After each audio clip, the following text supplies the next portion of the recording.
Señores estudiantes, muchas clase 5, ¿me equivoco? Sí, sí, sí, ingeniera, sí, hemos hecho la clase 5.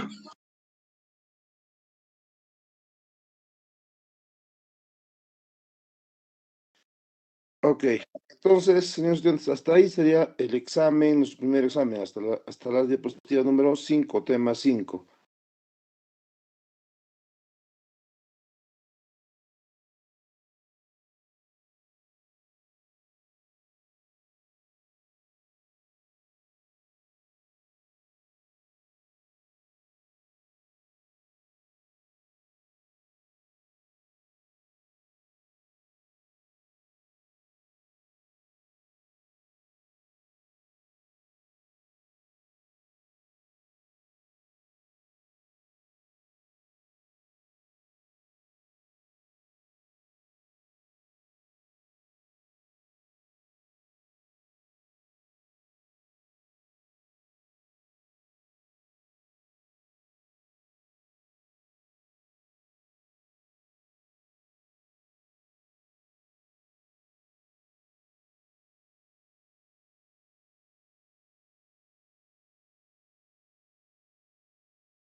Bien, señores estudiantes, entonces, como les comentaba, el tema 5 es vuestro examen. Esta clase, que es el tema número 6, sería para el segundo examen. Bien, comenzamos. 3, consideraciones básicas de diseño y drenajes pluviales, ¿no? Nos dice cuenca. La cuenca de drenaje es un flujo en la superficie de terreno donde todas las aguas caídas por la precipitación se agrupan para formar un solo curso de agua. Cada curso de agua tiene su cuenca definida por donde transita hasta drenar una masa de agua mayor, tanto de modo natural como artificial. Dentro de este espacio se desarrolla un sistema de drenaje superficial que tiene como finalidad dirigir la escorrentía hacia zonas que presenten cotas bajas, así finalmente depositarla a ríos, lagos o mar. ¿Qué quiere decir esto? Quiere decir de que nosotros tenemos que ver algunas condiciones básicas de diseño de drenajes pluviales, ¿no? La cuenca, ya sabemos que es una cuenca, es un drenaje de flujo de la superficie, ¿no? Del terreno donde todas las aguas caídas por las precipitaciones se agrupan, ¿no? Para formar un solo curso de agua, ¿no? Que en este caso sería un río. Para cada curso de agua tiene su cuenca definida por donde transita hasta drenar a una masa de agua mayor, tanto de modo natural como artificial. ¿Qué quiere decir esto? Quiere decir de que nosotros sabemos que, por ejemplo, en una cuenca empieza a drenar primero por un riachuelo y luego a un río principal. Entonces, en la ciudad tendríamos que ver que nuestros riachuelos serían nuestras cunetas, ¿no? Las cunetas, y ahí tendríamos que ponerle los canales. De los canales tendría que drenar a un río principal, ¿no? Entonces, pues, nos dice de modo natural o como artificial, ¿no? En cosa de una ciudad, tendría que ser en modo artificial. Y en una cuenca sí sería en modo natural porque habían primeros riachuelos y luego ríos y ríos caudalosos que después tendrían que desembocar a un mar, al mar o a lagos, ¿no? Entonces, esa es una cuenca.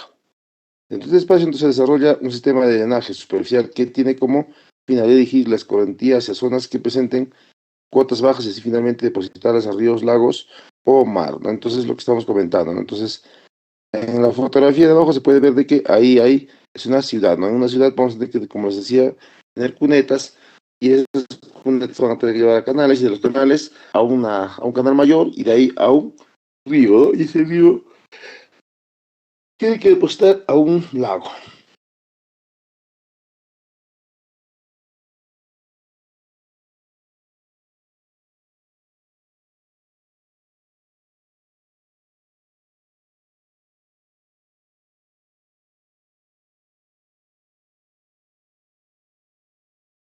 Bien, el sector que delimita una cuenca agrupa a sus habitantes por diversas razones como lo pueden ser el recurso hídrico, caminos o vías de acceso, entre otras, ¿no? Contribuyendo de tal forma con la organización de las comunidades para administrar sus recursos.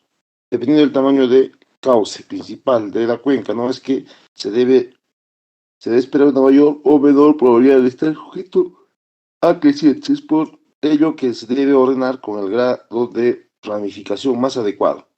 Las condiciones físicas, económicas, biológicas y culturales se poseen en cada cuenca, recursos naturales y habitantes, ¿no? Son importantes para establecer patrones de planificación teniendo en cuenta la proyección de vida en función de posibles modificaciones en su territorio, ¿no? Entonces, ¿qué nos quiere decir? Que nosotros vamos a delimitar una cuenca agrupados son a sus habitantes por diversas razones, ¿no? Como lo pueden ser el recurso hídrico, caminos o vías, ¿no? Desde entre otras, contribuyente, de tal forma, la función de las comunidades para administrar sus recursos, ¿no? Eso, por ejemplo, cuando es una cuenca. Dependiendo del tamaño del cauce principal, ¿no? De la cuenca se debe esperar una mayor o menor probabilidad de estar sujeta a crecientes.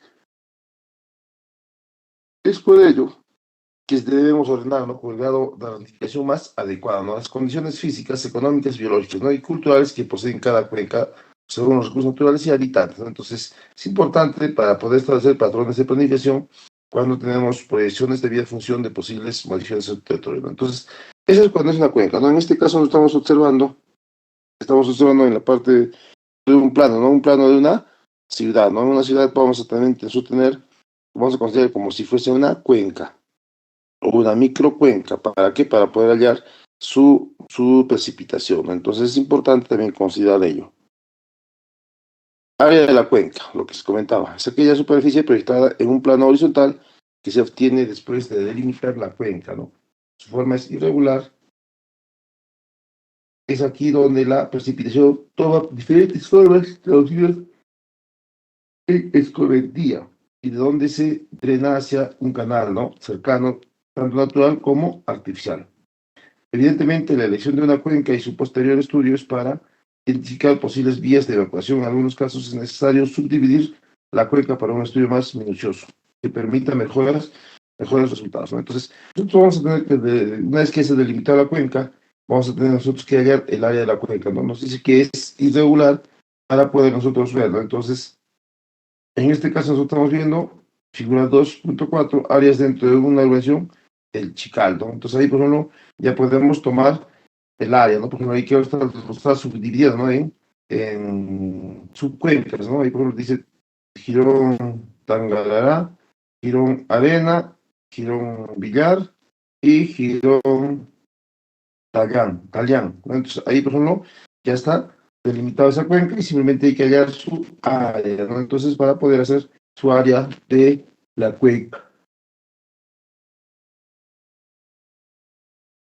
Distribución de una cuenca, ¿no? Se expresa mediante un número de que refleja el grado de ramificación presentado por el sistema de drenaje en la escorrentía superficial directa, tal como se puede apreciar en la figura 2.6. ¿No? Y por ejemplo tenemos el 1, son ríos de orden 1, y el 2 son de orden 2, y el 3 sería nuestro río principal. Entonces, es la forma como se empieza a ramificar, ¿no? Nuestra distribución en la cuenca, ¿no? Entonces, el 1 en caso de nosotros sería pues las cunetas, ¿no? Y el 2 serían canales de recolección, y el 3 serían canales ya de mayor diámetro, el cual va a permitir desembocar a un río, ¿no? En este caso sería el río Torococha, ¿no? Si nosotros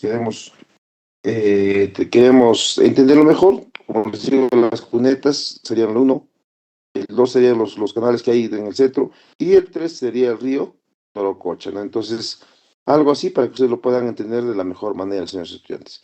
Hasta este punto, ¿alguna consulta?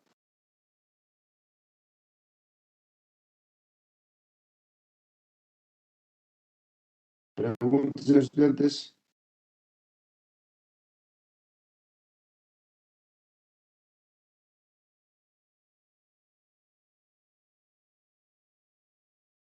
¿Nadie?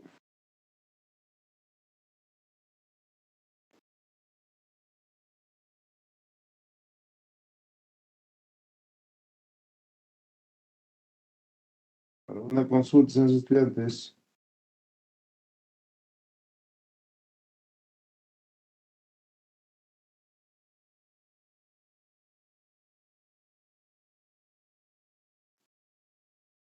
Listo. Existe una secuencia de acuerdo a la formación de cauces, que se mencionará a continuación. Los cauces de primer orden son los que no tienen tributarios. Los cauces de segundo orden se generan por la convergencia de dos cauces de primer orden. Como regla, En general, los cauces de un orden n se forman cuando dos cauces de orden n-1 se unen. Cuando existe una unión entre dos cauces, uno de ellos con un orden mayor que el otro, el canal resultante hacia el agua, aguas abajo será definido por el mayor de los órdenes. El orden de una cuenca es el mismo que el cauce establecido a la salida, ¿no? Entonces eso nos ha indicado, ¿no? Como les decía, los cauces de primer orden son los que no tienen tributarios, ¿no? Y los cauces de segundo orden se generan por convergencia de dos cauces, ¿no? De primer orden. Por regla general, los cauces de un orden, de orden n, se forman cuando dos cauces de orden n-1 se unen, ¿no? Y cuando existe una unión entre dos cauces, ¿no? Uno de ellos con un orden mayor que el otro. El canal resultante hacia aguas abajo estaría definido por el mayor número de los órdenes, ¿no? Entonces, eso es lo que les comentaba hace instantes, ¿no? Por ejemplo, el, el primer orden serían nuestras cunetas, ¿no? Y el segundo orden sería canales que están ahí artificiales en el centro de la ciudad. Y el de orden 3 sería nuestro río Torococha, ¿no? Que está pasando por el centro de la ciudad, ¿no? Algo así tendríamos que tenerlo para que quede claro ello. Vuelvo a preguntar una consulta.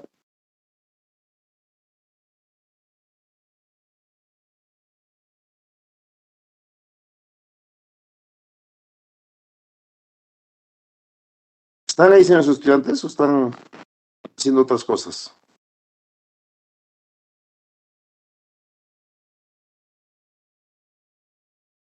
Señores Sí, estamos estudiantes, Estamos escuchando, vuelvo a atendiendo, ingeniero. preguntar. ingeniero. ¿Alguna duda, señores?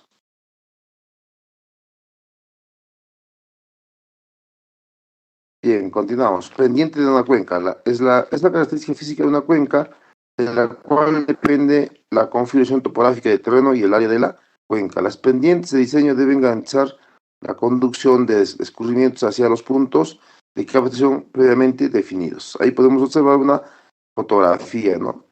Qué bonito sería que nuestro río Torococha, a partir de circunvalación 1, el puente, ¿cómo le llamamos esto? San Isidro, para hacia aguas abajo, hacia, como quien se va al río Cuata, sería de esa forma, ¿no? Lamentablemente alguien va en ese sector y lo único que uno siente son olores nauseabundos, ¿no? Ojalá que con el futuro tengamos un río o un riachuelo de esa forma, ¿no? El río Torococha. Como les digo, que solamente se debe activar en los meses de diciembre, enero, febrero, marzo. Pues si alguien vive por el río Torococha, me va a dar la razón, ¿no?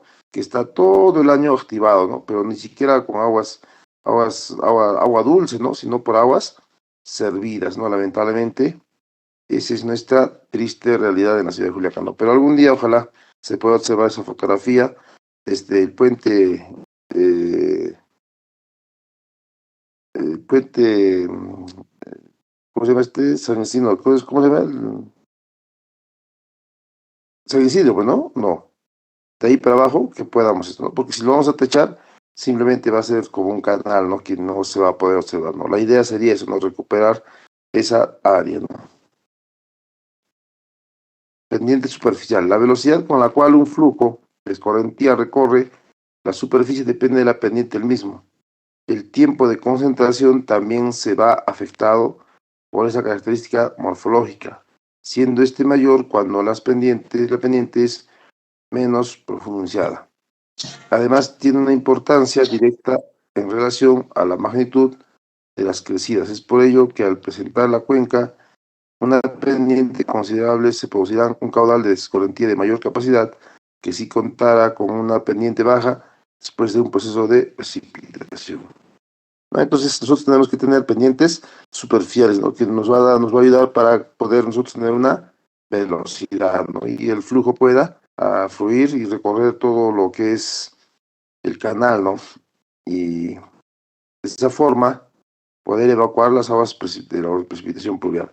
Como ustedes pueden ver, en Juliaca es plana, así que tenemos que profundizar los canales que puedan hacer su escorrentía. Tampoco podemos ponerle caudales pendientes mínimas, ¿no? Porque ahí sí tendríamos el problema de lo que es la sedimentación y esos canales estarían completamente obstruidos, ¿no? Entonces, eso nos quiere decir, ¿no? Además tiene una importancia y está en relación a la magnitud de las crecidas. Es por ello que al presentar la cuenca una pendiente considerable, se considera un caudal de escorrentía de mayor capacidad, que si se contara con una pendiente baja, después de un proceso de precipitación, ¿no? Definitivamente que si tenemos una pendiente baja, va a haber lo que es la sedimentación y vamos a tener que descromatar esos canales.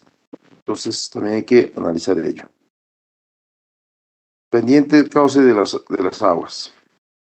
Estas pendientes nos permiten apreciar el potencial de la escorrentía para erosionar la superficie por donde recorre, influye sobre la velocidad del flujo. Además, juega un papel importante en la forma del hidrógrafo.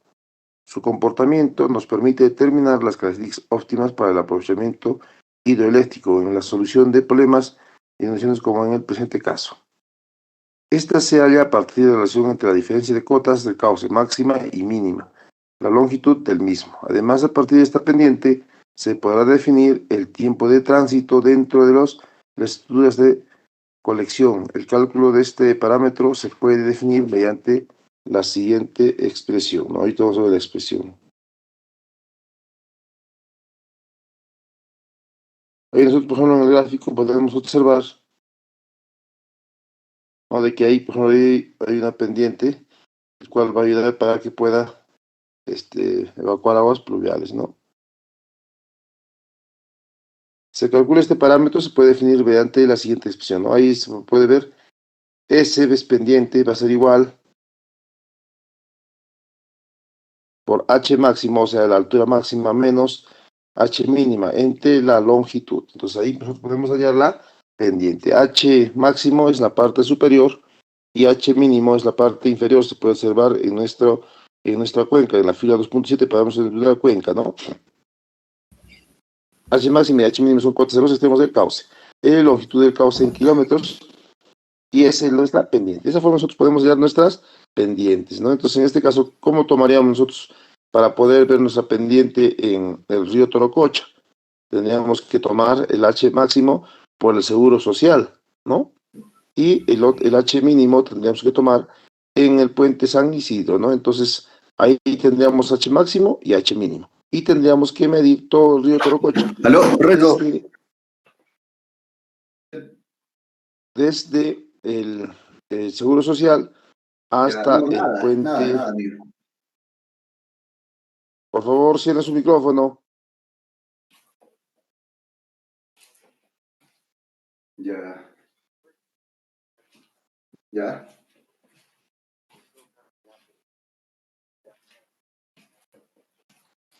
Ya pues, sí, yo creo que es así, pues. Ya, mejor. Señor estudiante, Claro, cierre su claro. micrófono. Ya, listo, no te preocupes. Ya, Renzo. Ya.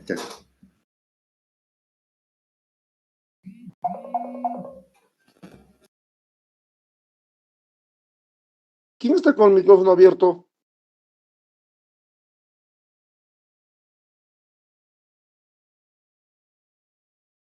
Bien, entonces, señores, como les digo, es la forma de hallar nuestra pendiente. Tenemos que medir la longitud, ¿no?, del cauce, desde el Seguro Social hasta el puente San Isidro, si no me equivoco. Ahí tendríamos que hacer la medición de todo el río Torococha, ¿no? Entonces ahí podemos hallar nuestro pendiente.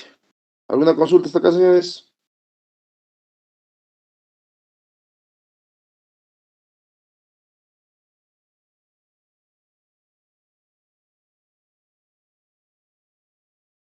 Consulta. Todo bien, ingeniero. Todo claro, ingeniero.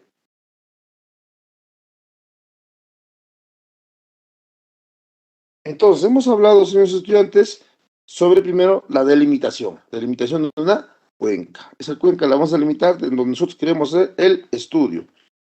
Si nosotros hablamos de una cuenca natural, tendríamos que tomar los puntos más altos en los cerros. Eso lo hemos hecho en hidrología. Y luego, de haber delimitado nuestra cuenca, tenemos que hallar nuestra área de la cuenca. Una vez que hemos hallado la cuenca, empezamos a hallar nuestra pendiente. Ya hemos dicho cómo se halla la pendiente.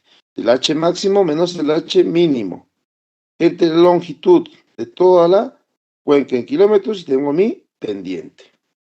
Listo. Ahora vamos a ver determinación de caudales. En una precipitación se debe considerar que no toda se convertirá en caudal de escorrentía, ya que parte de esta se infiltrará en la superficie tendrá en la vegetación o en depresiones superficiales. El resto de la precipitación generará flujo de escorrentía directa, la cual se analizará en esta sección. Su cantidad dependerá de la intensidad y duración de la lluvia, así como de las características y condiciones de la superficie de contacto. Entonces vamos a tener que nosotros determinar caudales, ¿no? Vamos a determinar caudales y nos dice la teoría de que no todo lo que ha habido la precipitación, vamos a de las colectivas, vamos a poder nosotros a determinarlo, porque va a haber infiltración en la superficie, en la vegetación o depresiones superficiales. Como comentario, voy a abrir un paréntesis, como comentario, ¿no? Los que viven por el río o viven en Ilave, hay un río que cruza, ¿no? Que le llaman el río Ilave, si no me equivoco, o lo apodan. Entonces este río se tiene el puente internacional, ¿no? El puente internacional y pasando el puente internacional se tiene ahí un puente inclusive que se ha demolido y también creo que hay un puente antiguo, si no me equivoco. Entonces antes cuando yo estaba enseñando el curso de laboratorio el laboratorio de mecánica de fluidos 2, si no me equivoco, enviaba a medir caudales, ¿no? Caudales en los ríos. Entonces me enviaba en las temporadas de estiaje, ¿no? Porque si me enviaba en las temporadas de presiones pluviales, el río es muy caudaloso. Entonces, ¿qué hacían los estudiantes? Iban a medir y antes que pase el puente nuevo, hacían las mediciones, un caudal X. Y aguas abajo medían otro caudal. Y era un caudal X2. ¿Qué es lo que pasaba, no? Que había en la parte de aguas arriba, había un caudal mayor y aguas abajo a un caudal menor. Entonces se rompieron la cabeza, ¿no? ¿Qué es lo que ha pasado? ¿Por qué se está midiendo de esa forma el caudal, ¿no? Entonces yo les decía, inclusive de repente han medido mal, vuelvan a medirlo. Entonces iban a medir. Y no se encontraba una explicación, ¿no? No se encontraba una explicación. ¿Por qué los caudales variaban en el mismo cauce, ¿no? Y en tramos no tan largos, ¿no? De repente, si fuesen kilómetros, se podría entender que hay la evaporación, ¿no? Por ahí, ¿no? Y también la infiltración que siempre se va a dar, ¿no? Pero no era demasiado. Entonces, pasa el semestre, envío otro semestre para que vayan a hacer nuevamente la medición de caudales. El mismo problema. Otra sección que me toca, envío nuevamente y otra vez el mismo problema. Entonces, no podíamos explicarnos qué es lo que estaba sucediendo. Entonces, consultando con algunos ingenieros agrícolas, me dicen, no, pues, Inge, ahí, justo en ese tramo, todo lo que cruza el tramo del río Ilave, existe bastante arena. Y la infiltración ahí es fuerte, me dice. Por eso el caudal varía, me dice. Ya, era por eso, señor usted, ¿no? Entonces, casos sí se pueden presentar. Estamos hablando de un caso de un río, ¿no? Entonces, se puede presentar ello, ¿no? Como les digo, a veces cuando hay arena, desaparece rápidamente. Entonces, eso ayuda bastante, ¿no? Para poder evacuar aguas pluviales. Bueno, como comentario también, si alguien se recuerda, o bueno, ustedes de repente no, pero sus abuelos antes, en algunos sitios tenían las casas empedradas, ¿no? Todas las casas eran empedradas, más que todo en las zonas rurales y también en Puno. Y no habían pues canales de evacuación de aguas pluviales, si alguien se recuerda, ¿no? Nunca ha habido evacuación de aguas pluviales. Entonces, toda la lluvia, ahí tenían casi en una esquina de la casa, tenían ahí tipo un sumidero. Si alguien puede ir a ver a donde sus abuelos, todo ello, siempre, y está empedrado, busquen ahí en la esquina, hay un sumidero. ¿Y ese sumidero para qué era? Justamente porque han hecho un hueco o han hecho tipo una poza, y lo han rellenado de piedra y han encontrado una capa por lo menos de 50, 60 centímetros de arena. Cada vez que llueve entra a ese punto y se distribuye por la arena, ¿no? Una forma también de que se avician evacuación de aguas pluviales. ¿Por qué toco este tema? Porque es evacuación de aguas pluviales, señores. Entonces en Juliaca también se puede hacer eso, ¿no? Yo he hecho esa práctica. En un inicial, ¿no? Cuando estaba trabajando hace años, era tipo un plato, ¿no? Y no podíamos evacuar las aguas. Inclusive hicimos en un centro educativo al lado de un, de un centro, una escuela, ¿no? Su costado le habían donado el terreno y ahí era un hondo, en un plato. Entonces, ¿qué hicimos? Hicimos igual, no me recuerdo en estos momentos cómo se llamaba este tratamiento, es un pozo, no recuerdo. Y hicimos lo mismo, excavamos todo un pozo, rellenamos piedras, pusimos una capa de arena, otra capa de arena gruesa, una fina, y otra es nuevamente roca, y para que puedan después una caja de registro para poder hacer limpieza, ¿no? Cuando se empiece a sedimentar, ¿no? Es un proceso interesante y funciona, señores, ¿no? Porque hemos excavado y para nuestra buena suerte encontramos casi una capa de 80 centímetros de arena fina, ¿no? Que estaba alrededor, ¿no? Porque ustedes saben que cuando uno excava el suelo, te encontramos todo tipo de estratos, ¿no? Arcillas, limo arcillosos, arena, areniscas, etcétera, etcétera, ¿no? Entonces encontramos una capa de arena, ¿no? Y ahí se infiltra el agua, ¿no? Entonces esas cosas también son importantes, señores, que ustedes también tengan presente, ¿no? Entonces solamente quería como una pequeña acotación. ¿Alguna consulta, por favor?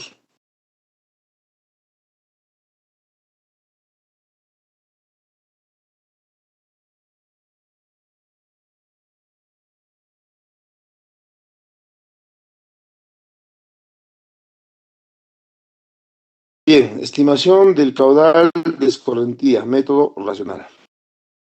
Con una antigüedad de más de 100 años utilizándolo para el diseño de drenaje urbano y agrícola, aún sigue en vigencia, extendiéndose a lo largo del mundo debido a la simplicidad con la que se obtienen los datos de planteamiento. Este método puede ser aplicado a pequeñas cuencas con una superficie de hasta 1.300 hectáreas o 13 kilómetros cuadrados. Además, considera que la máxima escorrentía producida por la lluvia ocurre cuando la erosión es igual al tiempo de concentración. Cuando así sucede, toda la cuenca contribuye con el caudal en el punto de salida norma a ese 0,60.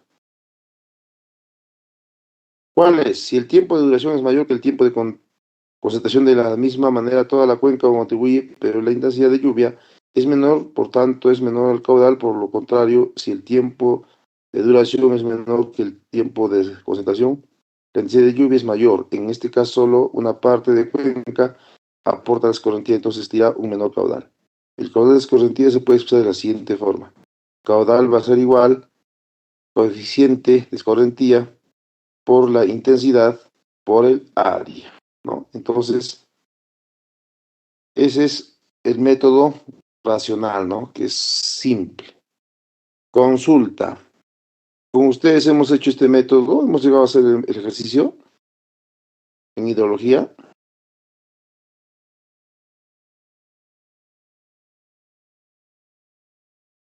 Señores estudiantes,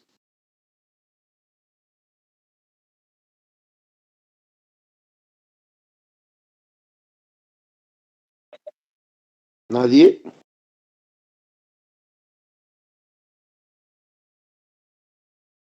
Vuelvo a preguntar, señores estudiantes, hemos hecho este tema en hidrología. Si alguien, por favor, se recuerda. A lo que acuerdo, no, ingeniero, creo. Listo. Yo también algo así recuerdo que no hemos hecho este tema. Bien, esto es importante, señores estudiantes, es inclusive con tablas y con cuadros.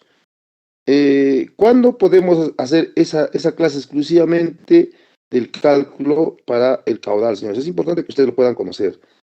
Terminando la sesión, por favor, vayan pensando, nos ponemos de acuerdo y hacemos una clase extra de esto. Claro, esto va a entrar en el segundo examen, no va a entrar en el primero, señores estudiantes. No hay problema de eso, ¿no? Como les digo, el primer examen, este es hasta el tema 5, este es el tema 6.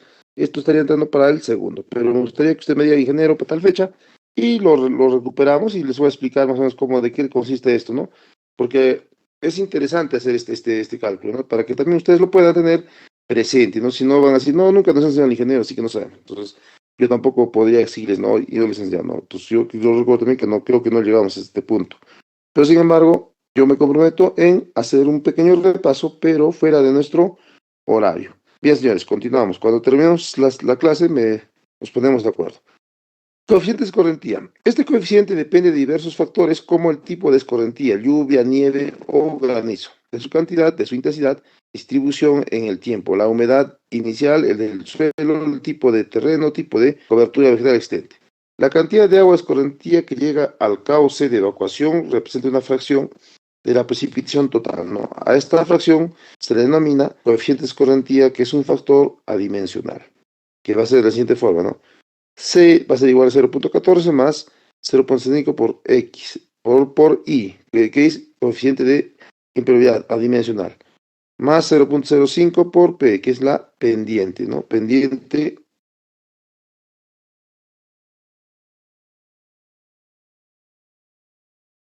pendiente promedio de la tributaria. Ahí tenemos, ¿no? Como les decía, son tablas, ¿no? Tablas coeficiente de escorrentía. Zona comercial, su coeficiente de escorrentía mínimo 0.70, máximo 0.25. Vecindarios 0.50, 0.70. ¿No? Y así son las tablas de coeficiente de escorrentía, las cuales vamos a tener que hacer una clase específicamente de todo este tema. No se hagan problema de ello, señores. Así que ahorita si les voy a explicar no van a entender absolutamente nada, pero es importante que ustedes ya vean que tenemos una tabla de coeficientes de escorrentía. Acá también podemos ver coeficiente de escorrentía en praderas, suelos arcillosos con pendientes inferiores al 2%, mínimo 0.13, máximo 0.17. Praderas, suelos arcillosos con pendiente intermedias 0.18, 0.22, ¿no? Praderas, suelos arcillosos con pendiente al 7%, 0.25 a 0.25. Esos son nuestros tipos de suelos. Acá también coeficiente de escorrentía en zonas urbanas, tenemos asfalto, zonas pendientes bajo y condiciones de cobertura, pendiente baja 0.02, entonces todo ello también vamos a ver justamente con nuestros periodos de retorno. Intensidad de la lluvia, estación pluviográfica, ¿no? La intensidad de la lluvia vamos a poder hallar nosotros con una estación pluviográfica. Este factor es uno de los más importantes para la estimación de parámetros hidrológicos que influye sobre una cuenca tal como se puede apreciar en la figura. Consulta, ¿dónde saco esta intensidad de la lluvia? ¿O quién me da este dato? ¿El pluviógrafo o el ¿Puede ser Tsunami. alguien más? Tsunami. ¿Puede repetir, por favor?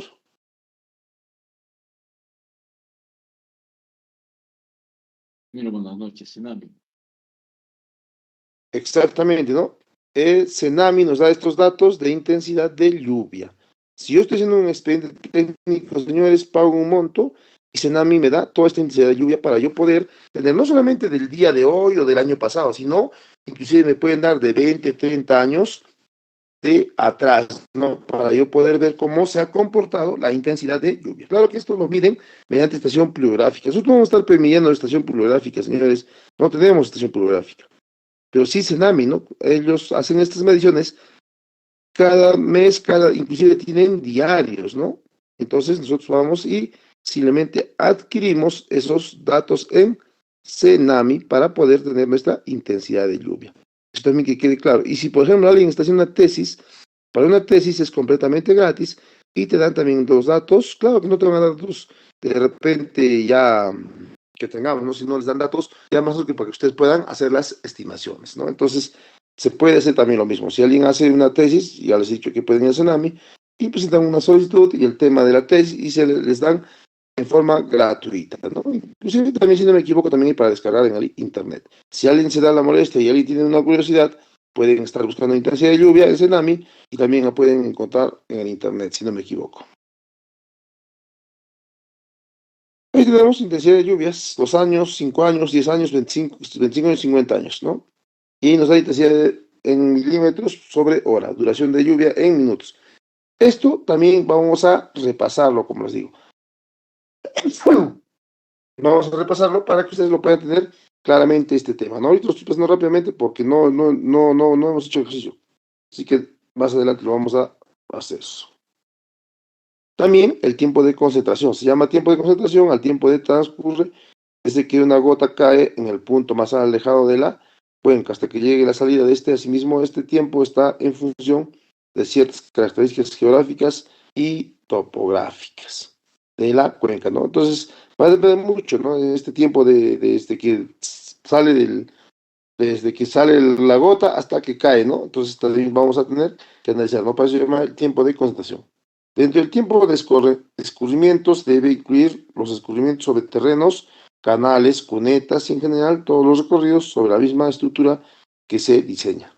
Existen características de cuenca que intervienen sobre el tiempo de concentración, tales como dimensiones, pendientes, vegetación, entre otros. Definitivamente nosotros vamos a tener que ver lo que es las dimensiones del terreno, vamos a tener que ver las pendientes, vamos a tener que ver vegetaciones, ¿no? Porque en la vegetación también se va a infiltrar el agua, ¿no? Entre otros. Tiempo de concentración se compone de dos partes, ¿no? Tiempo en el que discurre el flujo hasta el punto de captación y el tiempo de salado a lo largo de la estructura hidráulica hasta el punto de salida, ¿no? Entonces, tiempo de concentración en minutos, tiempo de entrada más tiempo de tránsito. A su vez, el tiempo de entrada va a ser igual a 0.707 por 1.1 menos 1 raíz de 1 sobre PT, que es tiempo de concentración entre un tercio, ¿no? Donde uno y longitud de riesgo de la lluvia, PT pendiente del recorrido. También tenemos DT igual va a ser L sobre V por 60. Entonces, ¿qué es? L es la longitud del tamaño del alcantarillado y V la velocidad del agua en la cantidad de metros sobre segundo. Periodo de retorno de diseño. También es importante. Se define como el intervalo de recurrente. Ingeniero, no ha cambiado de diapositiva.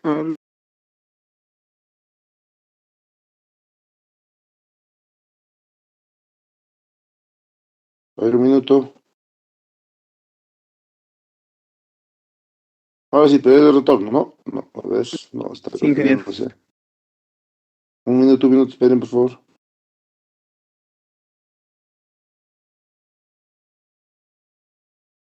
Ahora sí, periodo de retorno. Se define como el intervalo de recurrente T al lapso promedio de años entre la ocurrencia de un evento igual o mayor a una magnitud dada. También se le considera como el inverso de la probabilidad del evento de los n registros. El periodo de retorno de diseño se determina de acuerdo a la importancia de las instalaciones, intereses económicos, socioeconómico, estratégico, turístico, y con los daños, perjuicios o molestias que las inundaciones periódicas puedan ocasionar.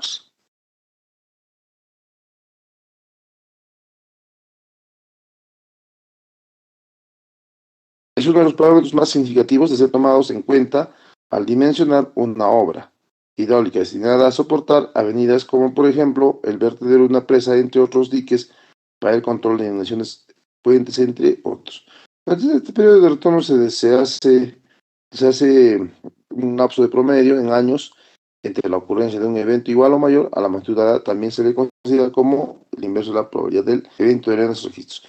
¿Qué quiere decir este periodo de retorno de diseño? ¿No? Quiere decir de que hay que ver de que en un tiempo promedio va a volver a darse ese evento, ¿no? Ese evento, una precipitación pluvial con mayor intensidad, ¿no? Entonces hay que prever ello con nuestro periodo de retorno. Además, a ver, un minuto.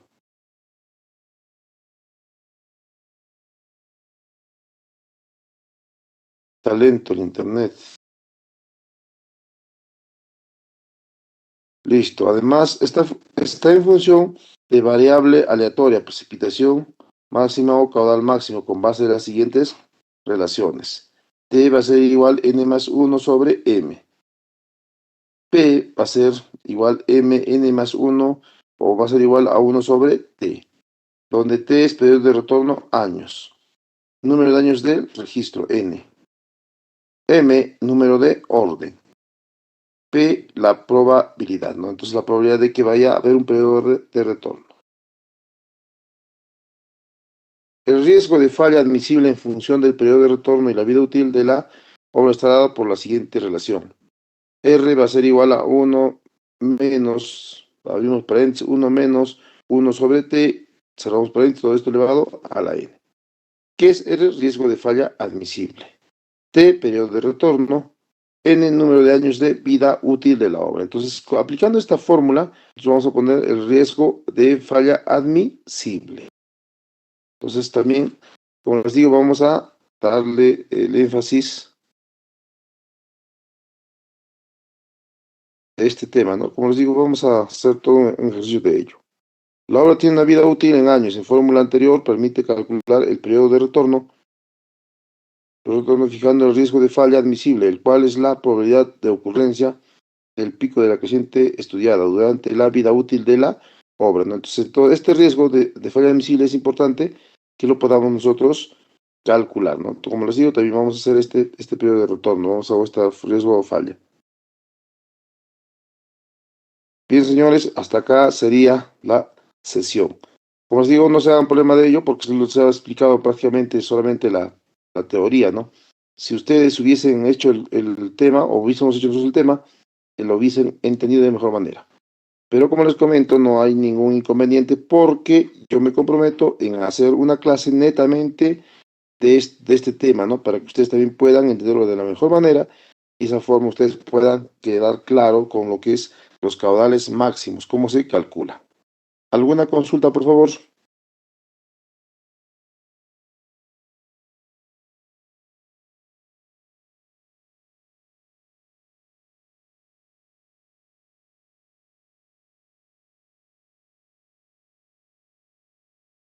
Consulta.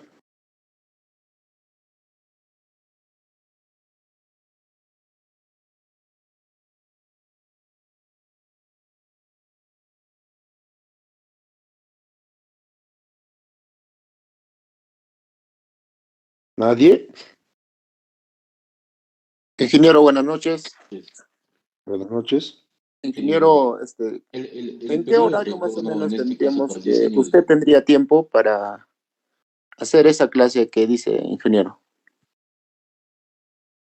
Ustedes pónganlo porque yo estoy todo, como les digo, no muchas clases yo les debo esa clase, así que ustedes pónganlo, y no puede ser, como les digo, puede ser 6 de la mañana, más que todo, casi en la noche un poquito como que no me acostumbro, un poquito como que es cansado, ¿no? Por eso, como les digo, podría ser en la mañana, a las 6 5 de la mañana ustedes me dicen y podemos hacer las clases más frescos, como estoy explicándoles, es toda una sesión, ¿no?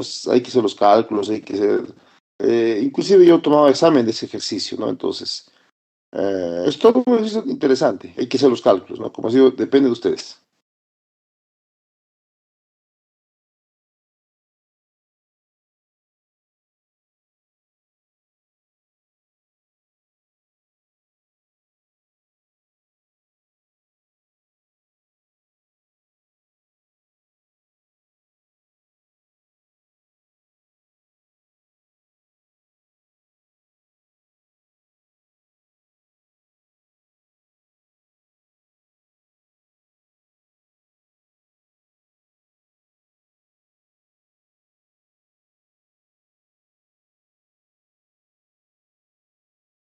Bien, señores, parece que nadie comenta absolutamente nada.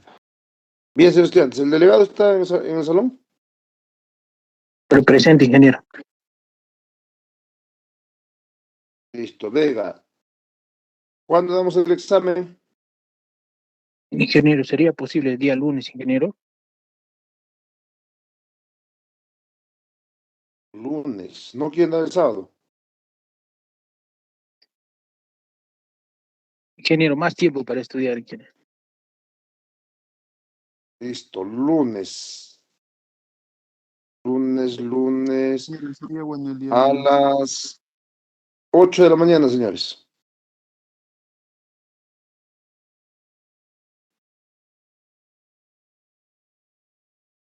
Delegado, ¿me escuchan? ¿Me escuchan, Ingeniero, señores estudiantes? Lunes. sí, ingeniero, Sí. disculpe, ¿sería posible que yo coordine con mis compañeros para darle una fecha? Ya, pero tendría que ser la más tarde la respuesta el día de mañana, señores, porque no vaya a ser que alguien diga, ingeniero, no sabía que estaba lejos. No quiero ni un tipo de excusa, por favor. Yo al inicio de clases o inicio de las clases, el primer día o segundo día, les dije bien claro que los exámenes iban a ser presenciales y no hay excusa, por favor, que me diga ingeniero, estoy trabajando lejos, que estoy en Lima. Eso es tema no discutible, señores estudiantes. Nosotros en estos momentos debemos estar avanzando o haciendo clases presenciales, así que por favor nadie me puede decir, ingeniero, que me he ido lejos. Por eso les digo, si nosotros me dan ustedes la fecha el día de mañana, que el mañana es miércoles, entonces tiene tiempo el señor para poder regresar de donde esté. No quiero que nadie me esté poniendo excusas absurdas, por favor. Estoy hablando claro. Ustedes están estudiando, se supone que debemos estar presenciales.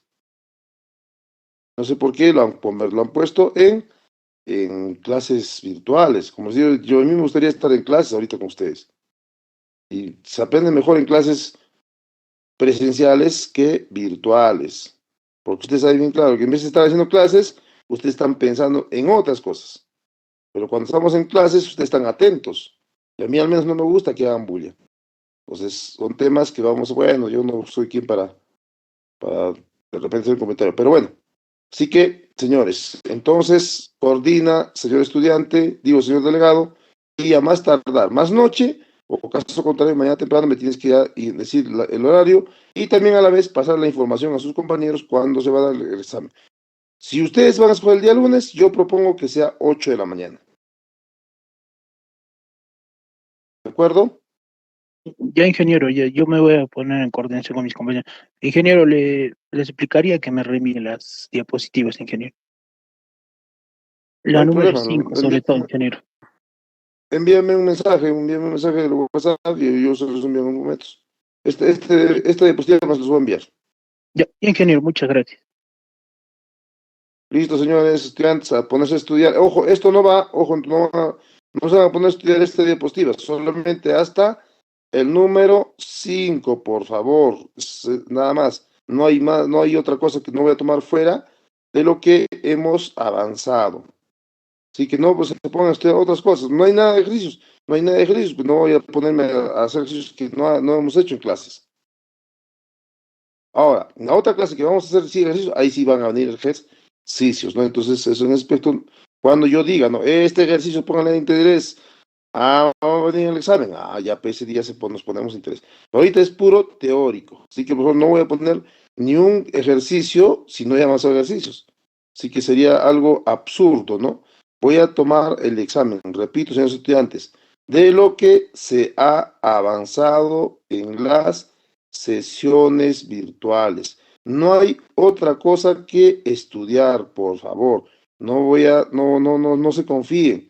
Ojo, no voy a permitir tampoco que me estén sacando plagios celulares, y creo que ustedes ya me conocen cómo es mi método de examen, así que por favor estoy repitiéndoles.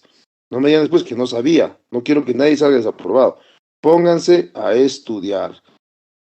Bien, señores estudiantes, muy buenas noches. Nos vemos el día jueves. Jueves nos toca, ¿no? Sí, ingeniero. Listo, jueves continuamos con las clases porque eso nada tiene que interrumpir con nuestro examen. Bien, delegado, espero su respuesta a más tardar mañana, 8 de la mañana, a más tardar. Y como les digo, máximo, lunes, 8 de la mañana. Podemos dar también el día sábado, no tengo ningún inconveniente. ¿De acuerdo, señores estudiantes? Ingeniero. Listo, nos vemos, buenas noches.